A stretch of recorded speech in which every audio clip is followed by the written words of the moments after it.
Hey, good day to you. This is Todd. I'm just a regular dude walking in the Word.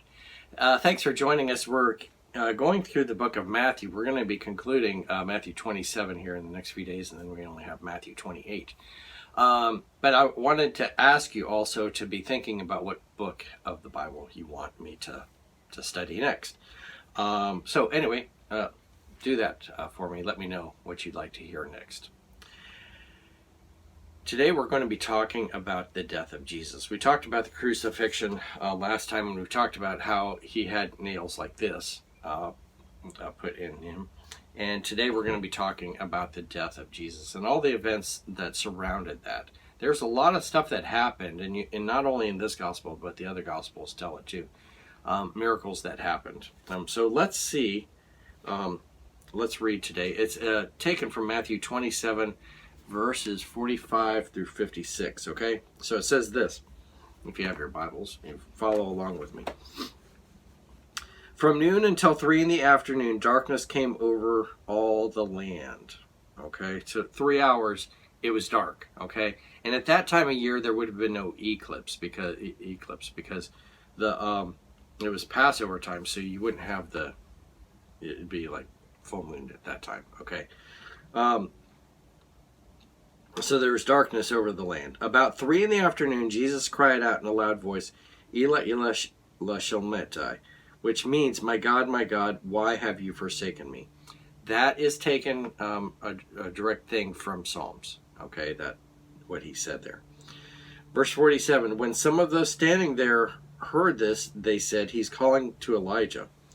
Immediately one of them ran and got a sponge. He filled it with wine vinegar and put it on a staff and offered it to Jesus to drink. The rest said, now leave him alone. Let's see if Elijah comes to save him. And when Jesus cried out again in a loud voice, he gave up his spirit. At that moment, the curtain of the temple was torn in two from top to bottom. The earth shook, the rocks split, and the tombs broke open. The bodies of many holy people who had died were raised to life. They came out of the tombs after Jesus' resurrection and went into the holy city and appeared to many people. That'd be amazing, okay? So, all those things that happened, first of all, you have the curtain torn in two, okay? And it's torn from top to bottom, okay? So from heaven to earth, really. So torn in that way, okay? And again, we've talked about in the past episodes in Passion Week 2021 and Passion Week 2020, we've talked about how that curtain, it would take teams of oxen to rip that curtain, okay? Not, saw it down the center, but to rip it, okay? And so that was a huge miracle in itself. And it showed, the miracle was not without purpose. It showed that now we have access to God through Jesus, okay, through the death of Jesus, okay? So that was a very symbolic, and that was a miracle that happened. It says the earth shook, so there was an earthquake, the rock split, and as a result of that, tombs broke open, and people that had been dead were raised to life, and they're walking around. Can you imagine? You're in Jerusalem, and Uncle Billy died like several years ago, and Uncle Billy's coming walking around. Hey, what's going on here? And you're like, I thought you were dead. Well, no, there was an earthquake, and after Jesus died here, and I'm alive. Okay, naturally those people didn't live forever and ever, but they eventually died. Okay, but they were resurrected here. So it's just it'd be funny to see those people walking around in Jerusalem there. All right, let's read verse 54. When the centurion and those with him were guarding Jesus, they saw the earthquake and all that had happened. They were terrified. Wouldn't you be terrified? Yeah, all that stuff is happening. You just executed somebody. You'd be a little scared. And they exclaimed, surely he was the Son of God. Okay, so there was, speaking it with your mouth, this has got to be God, is what they're saying.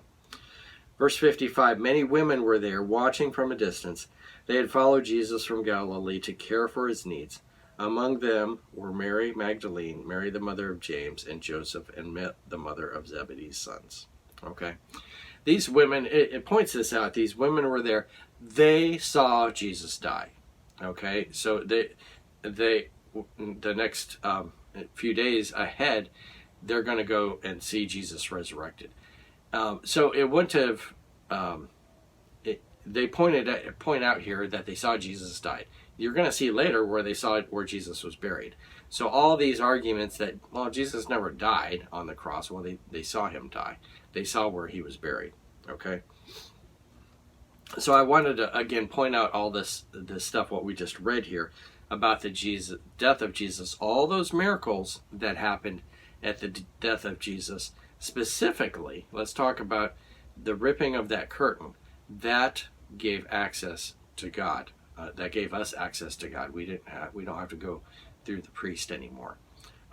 So, as a result of all this, he died for me. Jesus died for me, so that I would have salvation. Okay? Thanks for watching. I'm just a regular dude walking in the Word, and I look forward to seeing you tomorrow as we talk about the burial of Jesus. All right, we'll see you then.